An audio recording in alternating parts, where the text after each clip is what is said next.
Esta semana, João Miguel Tavares confessa-se retórico de direita, como alegadamente Mário Centeno. Pedro Mexia sente-se independente e Ricardo Araújo Pereira declara-se neutral. Está reunido o Governo Sombra.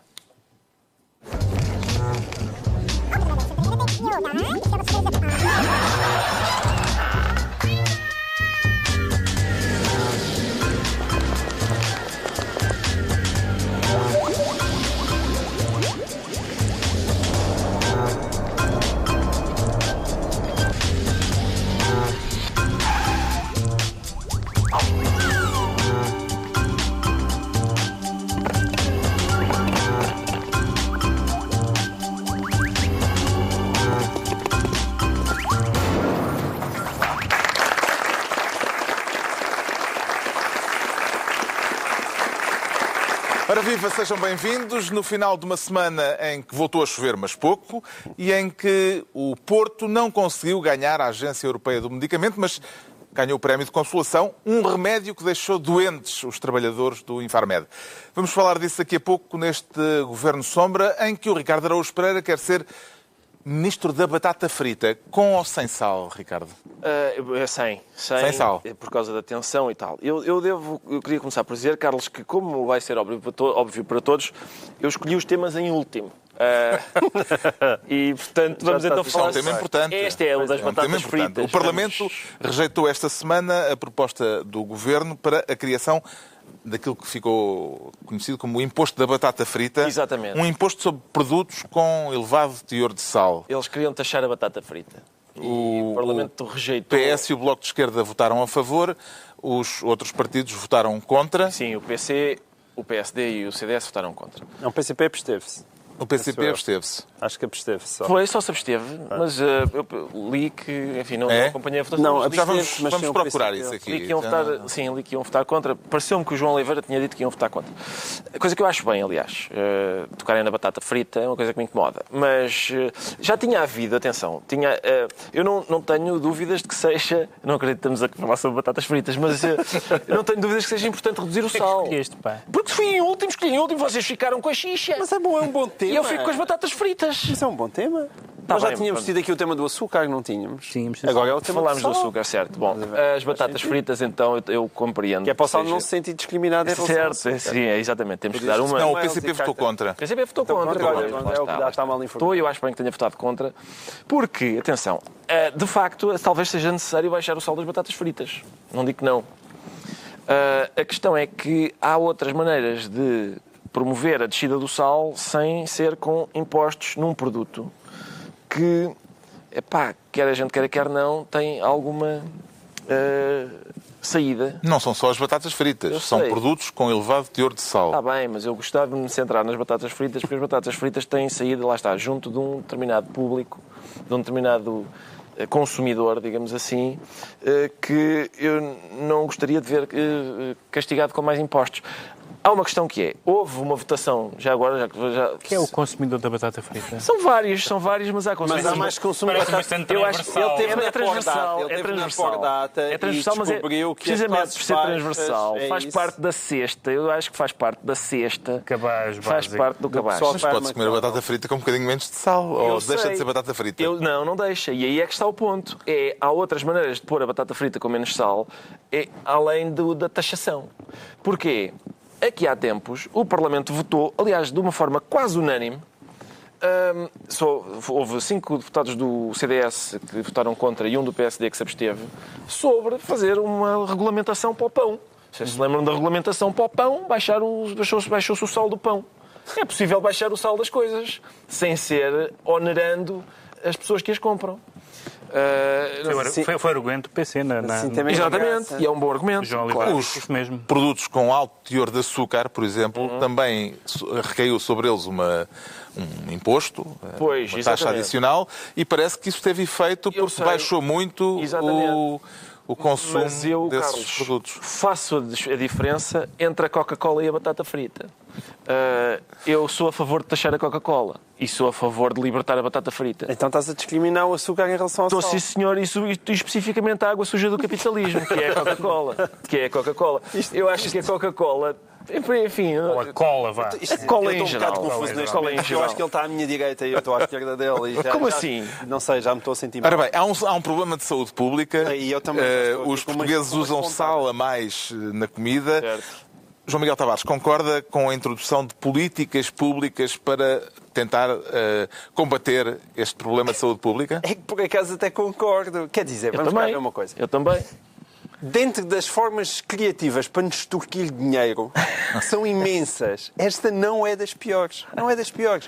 Há uma longuíssima lista de formas mais injustas de extorquir dinheiro às pessoas que nos acontecem diariamente, não é? Desde andarmos a pagar as eletricidades com determinados IVAs, coisas que afetam muito mais as pessoas pobres. Isso claro que sim. Do que se queres fazer um do que a campeonato batata da frita. injustiça, eu Mas sei. com certeza. A batata frita está ali a lutar para não descer no campeonato da injustiça. Eu sei que há melhor. E é evidente que eu acho que deve ficar ao critério de cada um a quantidade de sal que come. Não, mas isso pode continuar a ficar. Imagina que fazes uma lei que diz que as batatas fritas têm menos sal, tu compras a batata frita, chegas a casa e pões sal. Pronto, Sim, acabou-se. está bem, mas isso é a mesma coisa que também já agora também começas a dizer quanto grau de álcool é que deve ter a cerveja e o whisky, não é? É ligeiramente diferente, porque tu quando compras a cerveja e o whisky, estás a comprar cerveja e o whisky. Está bem, mas a batata frita com sal também é diferente da batata frita sem sal. Não é, mas não é como uma sem cerveja sal. com álcool e sem Esta é álcool. uma frase que há que ponderar, é? Não é sem sal, é com um bocadinho menos de sal, de facto. Não, mas, quer dizer, o que eu acho é que faz sentido. Acho que, por princípio, não me parece mal haver uma política de saúde pública que penalize os alimentos que podem trazer problemas a essa saúde pública e, portanto, que podem incrementar os gastos daquilo que é a despesa do Estado em hospitais e em médicos, não é? E, portanto, isso faz sentido. Como eu concordo com uma altíssima taxação do tabaco, por exemplo, não é? Pode comparar-se uma medida como esta, que era proposta e que não passou, à decisão do Estado de obrigar os automobilistas a usarem o cinto de segurança, por exemplo, Pedro Mexia? Geralmente há um argumentário liberal contra este tipo de medidas, que fala do nanny state, do Estado, como uma espécie de... Mas atenção, há uma diferença aqui. O cinto de segurança... Para já, o cinto de segurança não se trata de liberdade individual. As pessoas, por exemplo, que vão no banco de trás sem cinto de segurança podem matar a pessoa que vai à frente se não o usarem. Atenção, isso é um argumento a favor da obrigatoriedade do cinto. Mesmo para a pessoa que vai sozinha no carro... Mas como do tabaco. A questão do tabaco também é a mesma coisa. Não é a mesma porque coisa, não. É a mesma coisa no sentido de que fumar não te afeta... Prejudica outros, certo. Prejudica Está bem, mas para isso também há leis. Há leis em Exatamente, relação a isso. Mesmo a pessoa que vai a conduzir, vai no volante e vai sozinha dentro do carro, ter o cinto pode ser fundamental porque pode enfim, manter o controle do carro mais facilmente do que se for projetado. Agora, o meu ponto não é esse. O meu ponto é a obrigatoriedade de usar capacete na moto. Isso aí eu não vejo que seja... Há aqui um degradê de exato, argumentação. Eu não consigo ver que o Estado tenha razão para impor usar capacete na moto. Não prejudicas ninguém, só te prejudicas a ti próprio. Então, e depois os senhores do INEM têm que lá ir com umas ambulâncias com os pigalamps e depois as pessoas que os têm que levar para os hospitais. É que, curiosamente, há um argumento liberal, como está a ver, vais para o hospital na mesma. Pró e contra em todas essas coisas. Que é. Para isso não andas de moto. O argumento... Fazes como eu faço com as minhas filhas. A menina não anda de moto. Deixem falar o Pedro Mexia. Nem namora com meninos que tenham moto. Boa sorte com isso. E tatuagens. E mais. Também, e piercings. Também és prejudicial à saúde. E piercings. Pedro Mexia. Há um argumento liberal que diz que o Estado não se deve meter naquilo que nós decidimos fazer, incluindo na alimentação, etc. Mas, curiosamente, o argumento de que o Estado se deve meter em algumas áreas também é liberal por causa disto, porque o Estado mete também por questões de evitar... Erário público? De erário público, exatamente. Ou seja, se o Estado tiver uma intervenção no sentido de minimizar, dificultar, etc., comportamentos que levem a doenças ou à mortalidade, etc., acrescida, isso significa também uma poupança e, portanto... Reparem como nós estamos à esquerda de Ricardo Araújo Pereira neste tema. Isso não aconteceu. Eu não percebi porque é que o condutor sozinho no automóvel deve levar o cinto de segurança nessa argumentação. Parece que perde o controle do carro. Em caso de um pequeno impacto, pode perder o controle do carro se não estiver preso ao banco. De onde? de onde prejudica outras pessoas. Agora, o tipo que vai na mota, de facto, não prejudica ninguém a não ser ele, se bater com a cabeça numa árvore. É bem visto, até porque se ele sair disparado com o capacete, se ele tiver um capacete, ainda pode aleija magoar alguém. mais alguém. Exatamente. Se ele E se for com um gorro, até amortece. amortece. Claro. Mas o que é engraçado é justamente a justificação do PC. O deputado João Oliveira disse que discorda que isto seja feito por via fiscal, porque isso é apenas para arrecadar receita. Portanto, de que é que estamos a falar? Estamos a falar de uma medida que visa proteger a saúde pública, etc., ou estamos a falar de uma medida fiscal para extorquir uns cobres a mais? Se for essa segunda razão, é uma razão péssima. Mas esse é o meu ponto. E o que diz o deputado João Oliveira é que, se calhar, se pode, como se fez em relação ao pão, Ora, aí está. legislar sobre esta matéria sem ser por via fiscal, Mas, claro. que é sempre ligeiramente suspeita em relação às motivações. Não vai haver imposto, Com esta mas, conversa, o em pessoal todo lá o em casa caso, já gastou. fica o aviso, e o Governo Sombra hoje tem esta tarefa também de ser um programa didático. Exato. Fecha, joga mais próximo dele, marca, posiciona, não perde, afunda, vamos. Pai, está muito carregado de sal. Os portugueses consomem por dia mais de 30 toneladas de sal do que deviam. 30 toneladas? E se cortarmos no sal? Estão avisados. E se cortarmos no sal? Entregamos ao Ricardo Araújo Pereira a pasta de Ministro da Batata Frita. Agora, o João Miguel Tavares quer a pasta de Ministro da Desconcentração e a razão é esta. Esta. Não sei. É uma decisão importante de desconcentração dos serviços públicos. O Primeiro-Ministro a explicar a decisão de mandar o Infarmed para o Porto. Será que se pode falar de um caso de desconcentração do Governo? Pode-se falar num caso de dupla desconcentração. Eu desconfio que a palavra que António Costa gostaria mais de ter usado seria de deslocalização do Infarmed. Ou descentralização. Ou descentralização, mas desconcentração também está bem. E não só está bem, porque os dicionários permitem que seja sinónimo de descentralização, mas porque é uma espécie de lapso freudiano. Porque, de facto, há aqui um caso grave de desconcentração. O que é que veio de errado na decisão? Eu vejo de errado, quer dizer, eu vejo tudo na maneira como ela foi anunciada. Vamos cá ver uma coisa. Qualquer pessoa, eu acho que aqui a esta mesa, concordará que Lisboa tem tudo e o resto do país fica com muito pouco e que a concentração de ministérios no Terreiro do Paço e em Lisboa inteira é desnecessário e que, evidentemente, nós devíamos viver num país mais descentralizado. Parece-me que isso é pacífico para todas as pessoas. Pacífico para todas as pessoas. E, portanto, se de repente existisse uma reforma estrutural para vamos começar a fazer as coisas de outra maneira, se houver um novo instituto a ser fundado já vai ser noutro sítio, ou então, se quiserem, descentralizem mesmo a sério os ministérios e comecem a pô-los pelo país fora. Mas que seja uma reforma, que seja algo que faz sentido.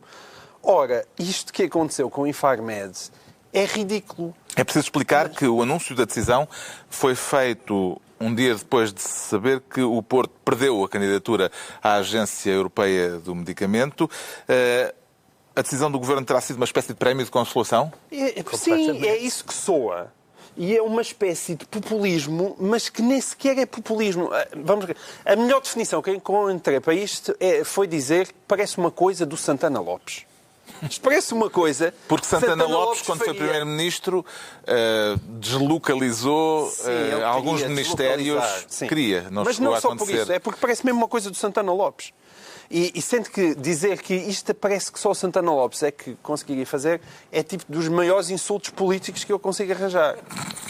E é espantoso que António Costa, e que fiquei genuinamente surpreendido, eu já vi António Costa fazer enormes barbaridades. Para mim, por exemplo, as 35 horas da função pública é assim um escândalo monumental. Isso é uma coisa gravíssima.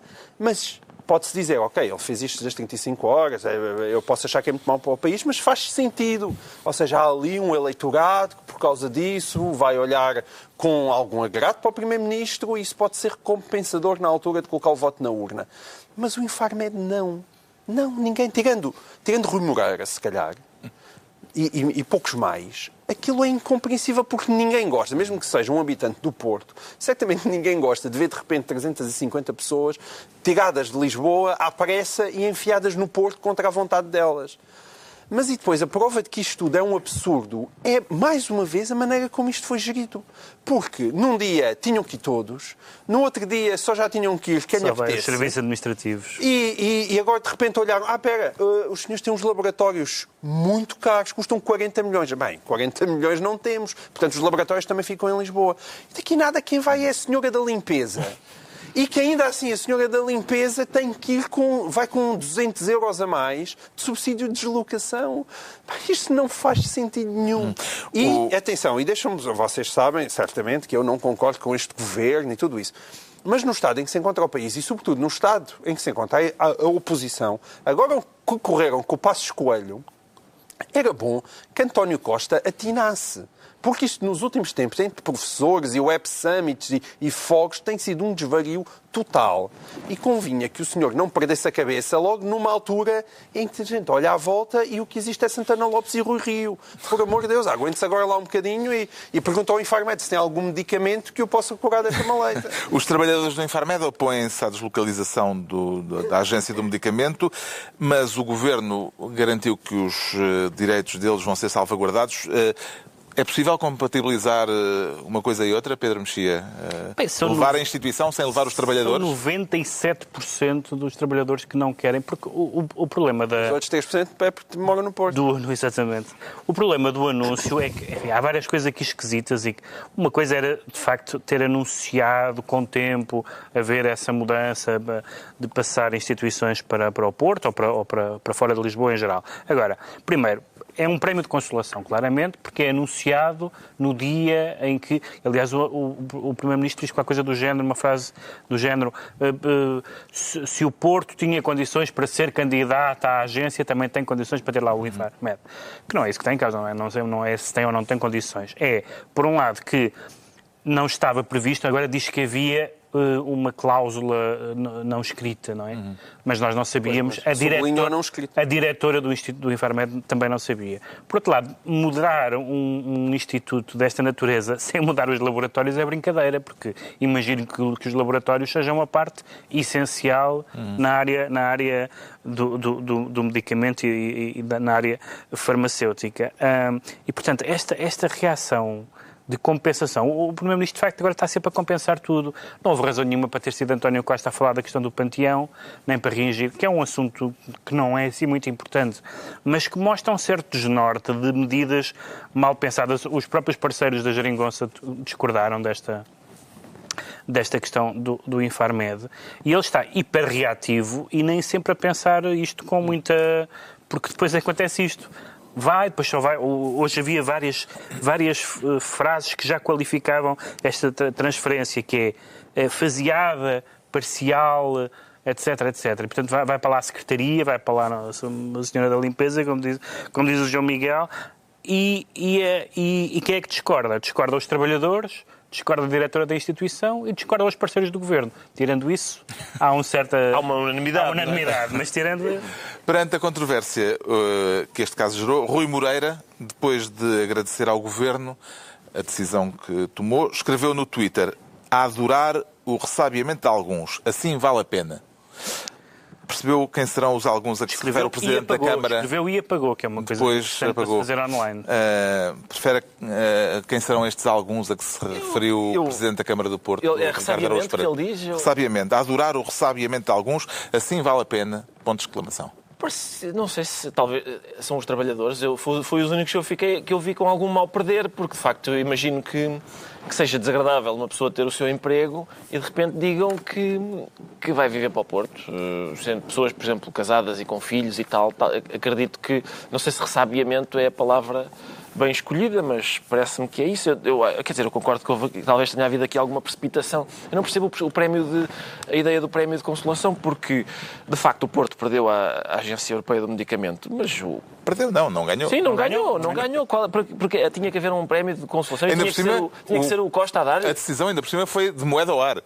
Mas não é consolação pela candidatura não ter ganho. É consolação pela candidatura ter sido mal gerida. Portanto, de repente, beneficiou-se de Lisboa, o Porto não estava em consideração, depois o Governo teve de recuar, aí é que o Governo se porta mal. Portanto, a consolação tem a ver com a sensação de que o Governo não se portou bem com o Porto, verdadeira ou falsa, mas é isso. Mas eu acho que António Costa achava que ia haver uma espécie de bruá nacional, do género, que tristeza, o Porto perdeu. E não se estava a passar nada disso. Ninguém queria saber, olha, pois é, perdeu. Ninguém estava a esperar que ganhasse. Se fosse o Festival da Canção, não é? Agora, isto da Agência Europeia de Medicamento, ninguém nunca ligou muito. Agora, de facto, eu não sei em que ponto, porque depois houve isso, não é? Primeiro disse, isto vai mudar tudo para o Porto. Depois as pessoas, legitimamente, protestaram. Depois, afinal, não era. Afinal, é como diz o João Miguel, é só a empregada da limpeza, que espero que tenha uma esfregona bastante comprida, porque se os laboratórios continuam a ficar cá, ela vai ter que, enfim, fazer uma limpeza à distância. Mas isto é a mesma coisa que dizer, olha, assim também eu descentralizo, não é? A partir de agora o Hotel Ritz vai para o Porto também, só com exceção dos quartos e da recepção. O resto vai tudo. Mas isto, eu não sei em que ponto desta precipitação, destas mudanças, não é? Foram aquelas declarações do Costa, mas ele está a proferi-las à frente da tropa. Dá a sensação que ele está, naquela altura pelo menos, ele dizia, atenção que eu estou armado. Por isso, a mudança é mesmo para se fazer. O João Miguel Tavares fica então Ministro da Desconcentração. É a altura do Pedro Mexia se tornar Ministro do Paiol. Lá está a tropa. E parece-lhe que desta vez o Paiol está em segurança, Pedro Mexia? Não, este está. Este não roubam. Que barril de pólvora é que está guardado no Paiol de que quer falar? Está a pólvora é a explicação do que é que aconteceu. Isso o Exército faz questão de que esteja totalmente bem guardado, num cofre na Assembleia da República. Estamos a falar ainda do assalto a tanques, sim, que depois teve o retorno com gorjeta. Exato. Tudo o que aconteceu, todos os problemas relacionados com a segurança, com a videovigilância, com a cerca, com o roubo que afinal não foi roubo, com as armas a mais, com o ministro que duvidava, depois ficou muito contente, etc. O chefe de Estado-Maior do Exército foi ouvido esta semana à porta fechada no Parlamento pela Comissão de Defesa e os documentos entregues no Parlamento vão manter-se confidenciais, vão estar só acessíveis em sigilo, foi assim que foi explicado, a deputados que os requisitem previamente. Ou seja, para lá ficar o nome de quem é que foi consultá-los. Bom, há aqui duas coisas diferentes. É evidente que é normal que matérias militares ou de segurança nacional essa informação seja relativamente reservada. Mas este é um caso que teve um impacto muito grande no país e que nos deixou a todos, e ao Ministro também, totalmente desnorteados para saber o que se passou. Ou, como diria o Presidente do Benfica, o que passou-se. E nós gostávamos de saber o que se passou. Se houve ou não houve um assalto, como é que é a história das munições, etc. E, portanto, eu percebo que haja processualmente algumas cautelas. Embora, segundo o que li nos jornais, os próprios deputados não sabem bem como lidar. Estas regras de acesso parece que não são claras no funcionamento das comissões. Portanto, a questão do acesso não está muito clara. Mas eu percebo as reservas, mas também percebo, e acho muito importante, que não pode sair daqui conclusões que não nos são comunicadas aos cidadãos em geral e aos eleitores.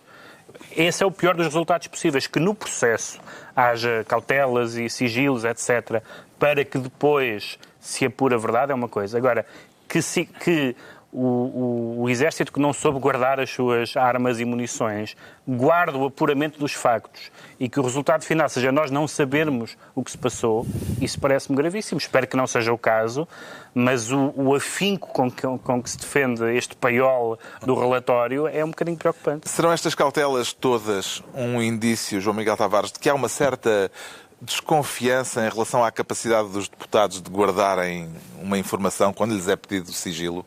Não, isso sem dúvida. Isso já está mais do que provado, não é? Os deputados são tão maus a guardar segredos como os paióis do Exército a guardar armas. Pois é, isso que não se percebe, não é? Quer dizer, as pessoas que se deixaram assaltar dizer cheio, agora não divulgues que estes palermas não sabem guardar coisas. Exatamente. E é sobretudo esta sensação, realmente, que quem lê aquelas notícias é porque, atenção, o Pedro não estava a ser metafórico quando ele disse isto está guardado num cofre na Assembleia da República. Não. Está mesmo guardado num cofre na Assembleia da República, provavelmente com videovigilância. Coisa que os paióis não tinham. E uma cerca, e se calhar há uns senhores da guarda rondas armadas. Há rondas armadas à volta daquele cofre. Mas mesmo assim é possível que aqueles bandidos vão lá roubar o relatório e devolvam 2. Não sei, mas ainda que se fosse assim, é porque... qual é que é o problema disto? O problema disto é que ninguém percebe porque é que aquilo é secreto. Vão-me dizer, é secreto para quê? Para não roubarem outra vez. Mas bem, os ladrões sabiam tudo sobre o paiol. Quem não sabia eram os portugueses, nem o próprio exército. Eles é que não sabiam. E depois... E digam, mas espera, se calhar fica-se a saber informações realmente do funcionamento do paiol de Santa Margarida. Mas não, nem isso, porque as armas já foram todas lá tiradas e foram espalhadas pelo resto do território nacional. O que é que há ali de tão secreto? Não, o que há ali realmente se calhar de tão secreto é a estúpida incompetência, que é cada vez mais grave. Aliás, os casos que se têm sucedido no exército português entre assaltos e corrupção mostram um estado das Forças Armadas verdadeiramente preocupante. Boa pergunta é esta, Ricardo Araújo Pereira. Que segredos bombásticos imagina que possam estar naqueles documentos para eles serem guardados a 7 chaves, como foram? Carlos, isso gostava eu de saber, aqueles documentos, este relatório sobre o caso de um assalto, que o Ministro chegou a dizer que talvez não fosse um assalto e que depois as pessoas devolveram o produto do assalto com mais uma caixa que não tinha sido assaltada. Como é óbvio, eu adorava ler isto. Eu dirijo uma coleção de literatura humorística e isto era obviamente um documento, sim, um documento que eu acho que basta pôr... O relatório tem que ser o teu novo volume. Basta pôr a capa e uma lombada. Isto está pronto para ser lido. Isto está feita a piada. Sim. E, portanto, é difícil para mim perceber porque é que este relatório, porque é que, seja o que for o documento, porque é que a gente não pode vê-lo. É uma pena. Eu gostava, aliás, neste caso, que houvesse relatórios sobre todas as partes envolvidas. Eu gostava de um relatório sobre estes bandidos. Estes bandidos também não prestam para nada. Também alguém tem que ser responsabilizado por causa de um dos piores assaltos da história dos assaltos. Tipos que roubam e depois devolvem tudo e ainda acrescentam umas coisas. Isto podia ser um capítulo adicional do Soldado Schweik. Pois podia, exatamente. Mas enfim... à portuguesa, não é? Uma coisa... Eu acho que nem o ASEC se lembrava de uma destas. O Pedro Mexia fica assim Ministro do Paiol e estão entregues as pastas ministeriais por esta semana. Recordo que quem quiser vir passar um dos próximos serões de sábado aqui connosco pode inscrever-se no site da TVI para o efeito. É ver a cara entusiasmada das pessoas que estão neste momento atrás. Agora, o João Miguel Tavares declara-se retórico. E com que tipo de retórica, João Miguel Tavares? Então, de retórica de direita, não é? E também perigosa e moralista. E também perigosa e moralista. Certo. As palavras não são minhas. A expressão retórica de direita, perigosa e moralista foi usada esta semana pela deputada do Bloco de Esquerda, Mariana Mortágua, para acusar o Ministro das Finanças a respeito de uma frase que ele disse no Parlamento. Exatamente. Quer contextualizar Sim, a frase era que, a propósito das reivindicações dos professores, que Mário Centeno disse que todos temos de saber merecer, não é? Todos temos de saber merecer as coisas que ganhamos. E aí foi este saber merecer que soou muito mal a Mariana Mortágua. Curiosamente, soou muito bem a mim. A sério? Sim, porquê? Porque esta foi a semana, até agora, não é? Desde que o governo tomou posse, aconteceu finalmente a mais bonita de todas as reversões do governo, que é a reversão na retórica estúpida do fim da austeridade. Aconteceu essa reversão esta semana. E isso eu fico contente por um lado, por outro lado, é muito claro quanto aquilo que tem sido a hipocrisia deste governo ao longo dos últimos 2 anos. Nós andamos aqui, feitos chatos, a falar o diabo e tal. O bem se lixou o Passos Coelho, que já cá não está, não é? Quer dizer, ainda está. Parece que parece. Meu Deus. Já cá não está, no sentido em que, coitado, vai-se embora e tenho pena, como se sabe. Embora eu achava que já era tempo. Agora, ele caiu, e caiu muito à custa desse discurso, não é? Porque ele disse que vinha aí o diabo não veio e as pessoas convenceram-se que o fim da austeridade tinha realmente chegado. E nós, hoje em dia, esta semana, quando ouvimos não só Mário Centeno, mas António Costa, é extraordinário, porque valeria a pena fazer uma espécie de prova cega, como aquelas provas cegas para saber se é Pepsi ou se é Coca-Cola. Mas fazer uma prova cega, que é, e nós ouvíamos, e frases como estas, que era: Portugal não pode sacrificar tudo o que conseguiu do ponto de vista da estabilidade financeira, porque isso no futuro colocaria em causa o que foi até agora conquistado.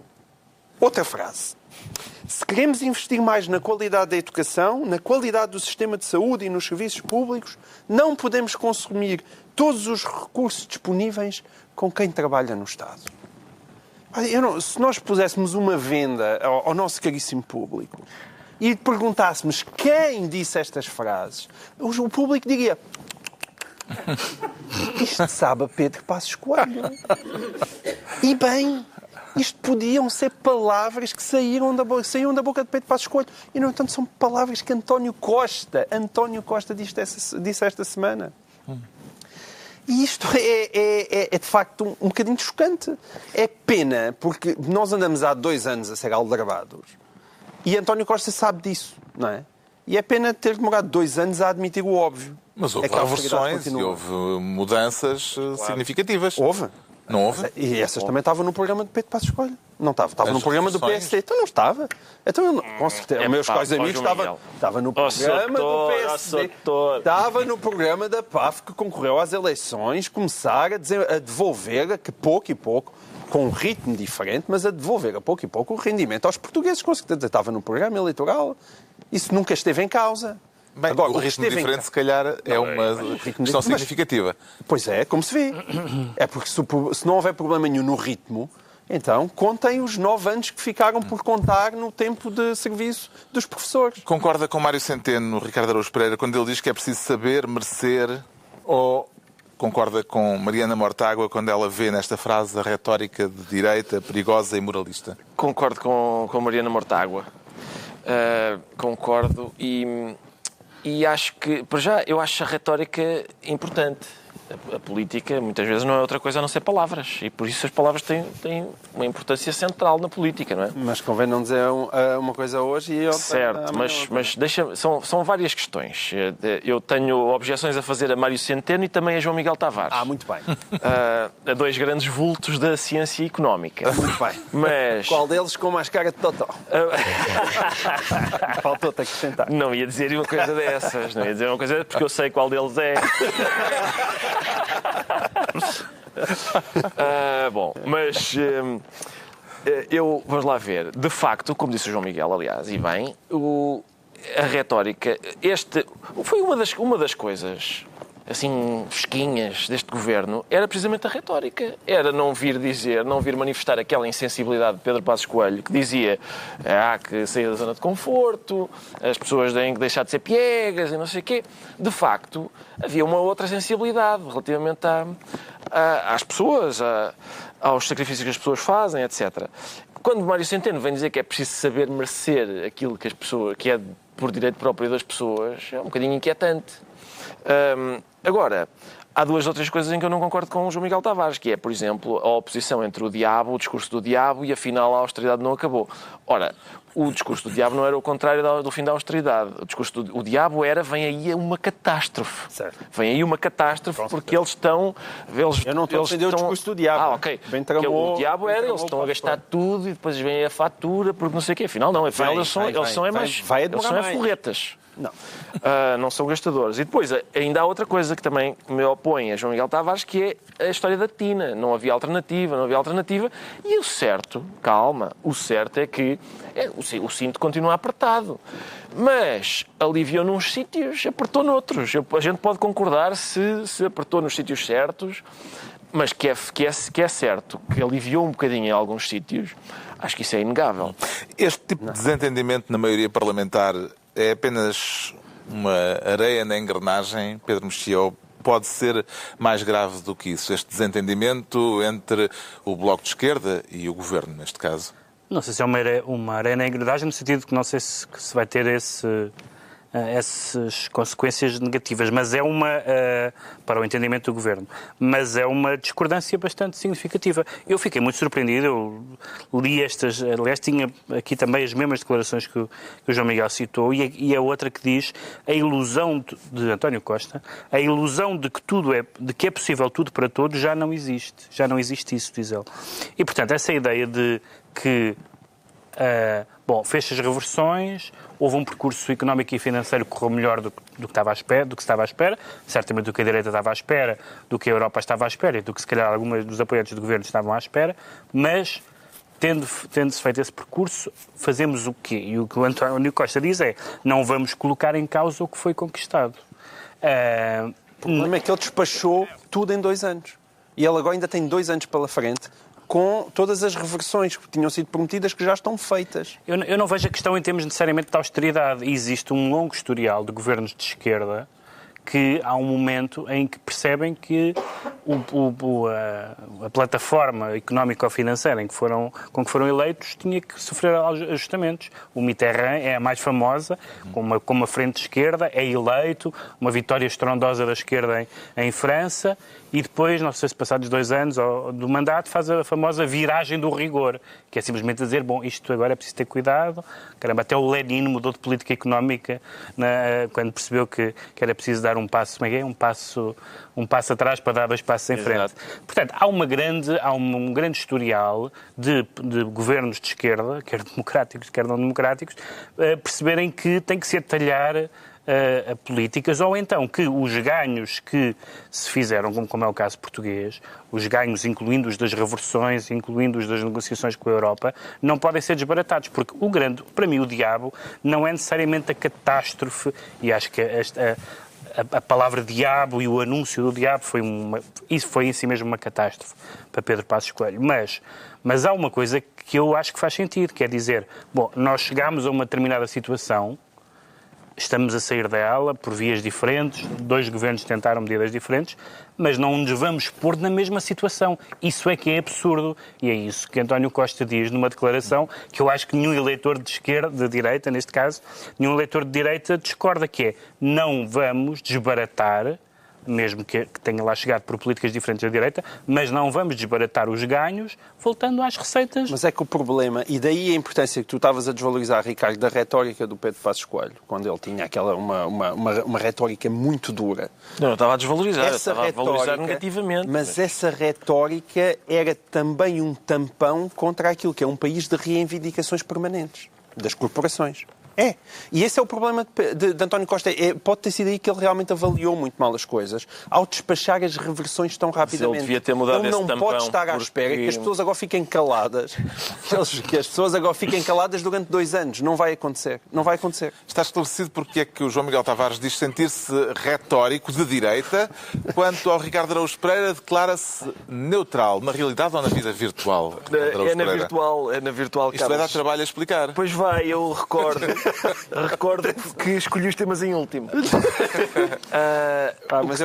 O que se passa é o seguinte. O Ricardo Araújo Pereira vai falar de informática, internet... Não é bem informática. Não, isto é montes de importante. Não é bem informática. É uma questão legal. É muito chato, mas é muito Quero importante. falar de uma polémica americana que tem Portugal como exemplo por causa da chamada neutralidade da internet. Neutralidade da internet significa basicamente... E vem preparado para explicar o conceito. Mais ou menos. Vamos supor que sim. Vamos acreditar que sim.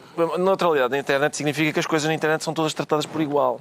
Isso significa que o fornecedor do serviço de internet não pode bloquear a pessoa a quem presta o serviço, não pode bloquear o seu acesso a sites ou engonhar, atrasar o acesso a determinados sites. Vamos supor que um operador tem interesse num determinado canal de televisão.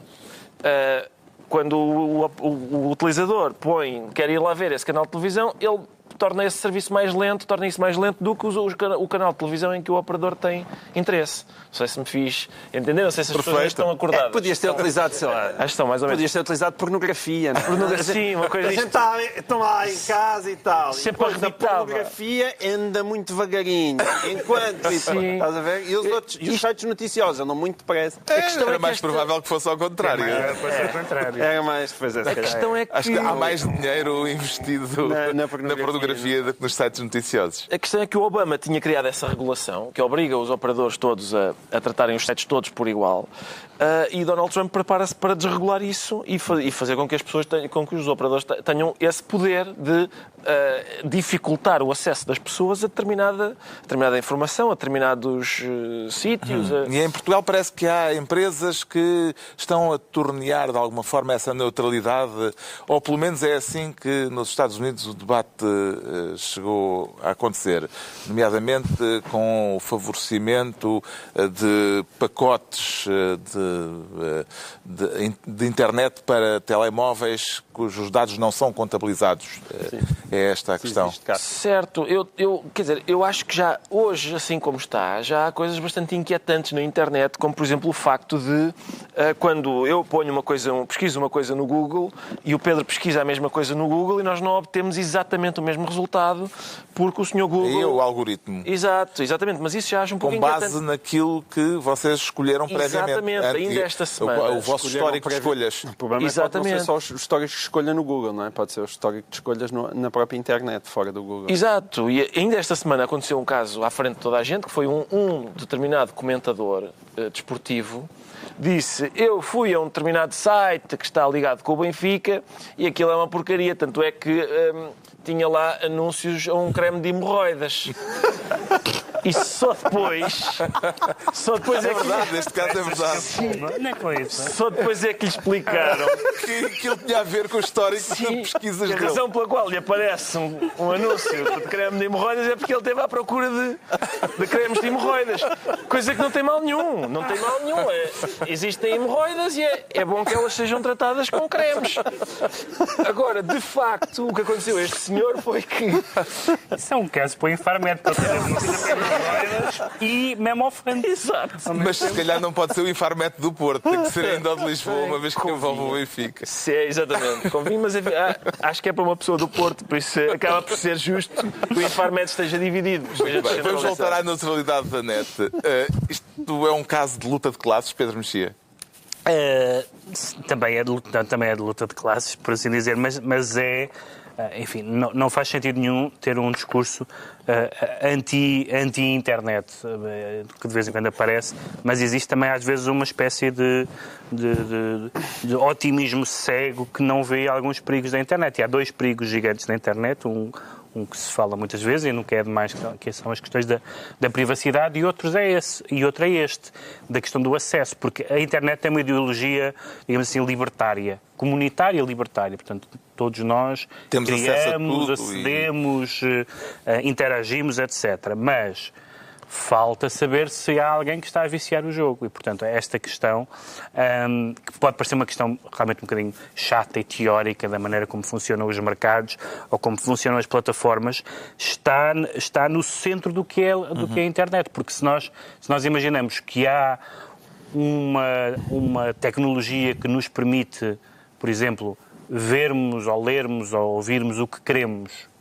e baseamos toda uma visão do mundo nisso, e depois percebemos, espera aí, não é bem o que queremos, isto é muito lento, isto não entra, isto não descarrega, etc. Percebe-se como essa pequena areia vai descarrilar totalmente a situação. Pode-se dizer, João Miguel Tavares, que a neutralidade da internet é de esquerda e que a revogação ensaiada por Trump é de direita? Não, acho que não podes dizer isso. Até porque, como se viu pelo exemplo aqui da discussão da batata frita, existe uma direita e uma direita liberal na qual eu me incluo. Atenção, a discussão da batata frita, reparem, eu quero só salientar o seguinte, na discussão da batata frita eu tive rigorosamente a posição do PCP, ou seja, eu concordei com o PCP no dia 25 de novembro. Mais que isto não posso fazer. Mas, muito bem. O João Miguel Tavares está a acusar o PCP de liberalismo. Às vezes. Mas neste caso, eu sou daqueles que acredita nas virtudes da regulação, simplesmente porque sem essa regulação eu penso que a médio prazo a minha liberdade diminui, no sentido em que se permite a constituição de monopólios que vão diminuir aquilo que é a minha liberdade de escolha. Agora, neste caso, deixa-me só dar muito brevemente a posição das telecoms, porque isto também não é assim tão óbvio. O argumento do outro lado é os sites estão cada vez mais sofisticados, cada vez exigem mais largura de banda. Quem é que gostava de ouvir a posição das telecoms? Acho que sim, estamos bem. Continua que é o... Não, mas lá está, porque também tem implicações no futuro na nossa vida. É que eles dizem, os sites cada vez são mais exigentes, cada vez pedem mais largura de banda. E se as telecoms não conseguirem regular isso, ou no caso delas, receberem algum daí, e depois não têm o incentivo suficiente, esse é o argumento de quem defende a posição atualmente do governo americano, não têm um incentivo suficiente para continuarem a investir em melhores cabos, em internet mais rápida e no desenvolvimento tecnológico. E isso poderia ser um problema por aí. Portanto, é só para isto também não ficar no caso... Só para não ficar num lado preto e branco que não é assim tão claro, embora eu concordo, ao contrário da batata frita, eu concordo basicamente com aquilo que o Ricardo Araújo Pereira disse neste caso. Já sabemos porque é que o Ricardo Araújo Pereira se sente neutral. Vamos agora tentar perceber porque é que o Pedro Mexia se declara finalmente independente. Isso quer dizer que andou enganado durante décadas, Enganado, Pedro Mexia? porquê?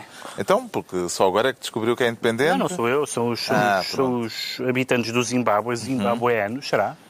É capaz, eu não sei qual é o É o género. Zimbabueano. Zimbabueanos. Pronto. Vai ser isso. Os habitantes do Zimbábue Um gentílico acabado em anos. e apareceu Com O no fim.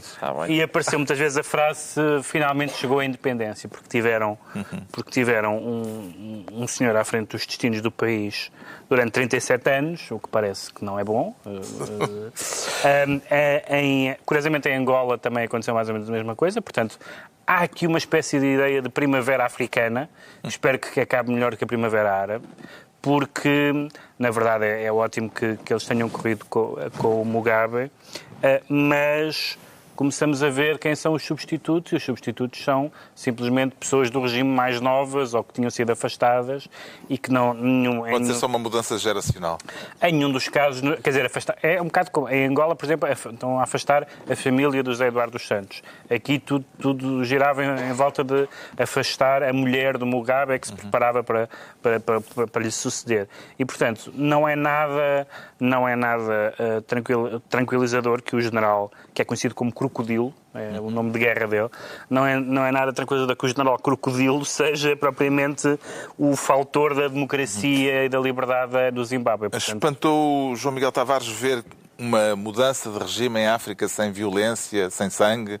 Não, isso espantou, e muito. Quer dizer, lá está. O Pedro é pessimista e, portanto, vê isto pelo lado negativo. Aqui está o otimista a ver esse lado muito positivo. Foi precisamente o que está contido na tua pergunta. Eles não se mataram uns aos outros. E isso parece-me extraordinário, tendo em conta aquilo que é a tradição africana. Mesmo o que nós estamos a ver em Angola e aquilo que está a ser visto atualmente, é um progresso, claramente, em relação àquilo que eram as práticas do passado. É evidente que aquilo que não se pode esperar que agora, de repente, o próximo presidente do Zimbábue seja um Obama africano ou um Mandela africano. Não vai acontecer. Mas o facto destas transições de poder já não serem feitas com base de centenas e milhares de mortos em guerras tribais, já não é mau. Mas também não foi assim no Egito e também não correu bem. Pois. O que é que se lhe oferece dizer sobre o Zimbábue, Ricardo Araújo Pereira? Carlos, eu creio que a única coisa é que me parece que a palavra é aguda. É possível que seja Zimbábue. E toda a gente diz Zimbábue. É isto. Pronto. Já é muito. É um alerta, fica um alerta. Cada um dá o que tem, não é? Sim, fica um alerta, claro. Agora é a altura dos decretos e o Pedro Mexia decreta imprensa. Imprensa, foi uma notícia triste para as pessoas que gostam da imprensa, de jornais e revistas. A morte demasiado cedo do Pedro Rolo Duarte, foi aliás o meu primeiro diretor, foi o diretor do DNA, onde foi o primeiro suplemento onde eu escrevi, e que era um suplemento fantástico do Diário de Notícias. Também esteve ligado a projetos muito importantes como o Independente e a Capa, acho que geracionalmente são projetos muito marcantes para todas as pessoas quer as que acompanharam na altura, quer as que leram mais tarde. Nunca chegou a ser o diretor da Vanity Fair portuguesa, que era um bocadinho o que ele devia ser, e era uma pessoa que gostava muito deste mundo dos jornais e das revistas, e além da morte dele, que é evidentemente triste não só para a família e para os amigos, mas também para as pessoas que veem cada vez mais longe este universo em que a imprensa faz parte da nossa vida e não conseguimos compreender o mundo sem ela. Acho que, se calhar, já há muitas pessoas que não compreendem esta frase que eu acabei de dizer, e tenho pena que isso esteja a acontecer. O João Miguel Tavares decreta focos. Eu decreto focos, é verdade. Com o Focos com o, porque lá está, é mais uma demonstração de uma certa desorientação do governo, mesmo em termos de comunicação. Saiu hoje uma notícia que nos dá conta que o governo gasta 37 mil euros a levar uns senhores até à Universidade de Aveiro para fazer perguntas em frente a jornalistas e também para darem a sua opinião sobre o que é que acham das promessas cumpridas nos últimos 2 anos deste governo. Ora, eu diria que gastar, lá está, a austeridade, quando vem, não é para todos. Estar a gastar 37 mil euros, basicamente, é mais uma ação de propaganda do governo, é feio. O Ricardo Araújo Pereira decreta privacidade. Privacidade, porque, ao que parece, há um jornalista, aparentemente não identificado, que deseja obter uma série de escutas no âmbito da Operação Marquês que não têm relevância criminal de acordo com o Ministério Público, mas que estão ainda lá num determinado sítio, se calhar naquele mesmo cofre onde está o outro relatório, para caso a defesa queira recorrer a elas. Ora, esse jornalista, que é que se constituiu assistente, pode ter acesso a essas escutas. Essas escutas, não tendo relevância criminal, como é óbvio, não devem ser reveladas. Pode ser uma tempestade de caca que vem daí, a sério, pode de facto ser sem... Não estava à espera dessa. Não estavas à espera da palavra tempestade, mas a questão aqui é, sobre as escutas, a minha posição desde sempre foi esta. Eu sou contra a divulgação das escutas. Estas escutas não têm relevância criminal, não devem ser divulgadas. Como é óbvio, não ignoro quando as escutas, não finjo que não sei, não conheço as escutas quando elas saem. Essa posição não, quer dizer, não é uma especial originalidade. Por exemplo, o Daniel Oliveira tem exatamente a mesma posição. E, portanto, estas escutas especificamente podem ter coisas muito embaraçosas para várias pessoas. Pode o Sócrates, enfim, todas as conversas com o Sócrates têm potencial para serem embaraçosas. É capaz de haver gente a pedir favores esquisitos ao Sócrates. Apesar de tudo isso, não tem nada que ser sabido. E, portanto, convinha que o juiz, pelo juiz, está a cumprir a lei, mas nesse caso a lei não está especialmente certa. E é com este perigo de uma tempestade de caca que terminamos. Está concluída mais uma reunião semanal. 2 a 8 dias, à hora do costume, novo Governo Sombra, Pedro Mexia, João Miguel Tavares e Ricardo Araújo Pereira.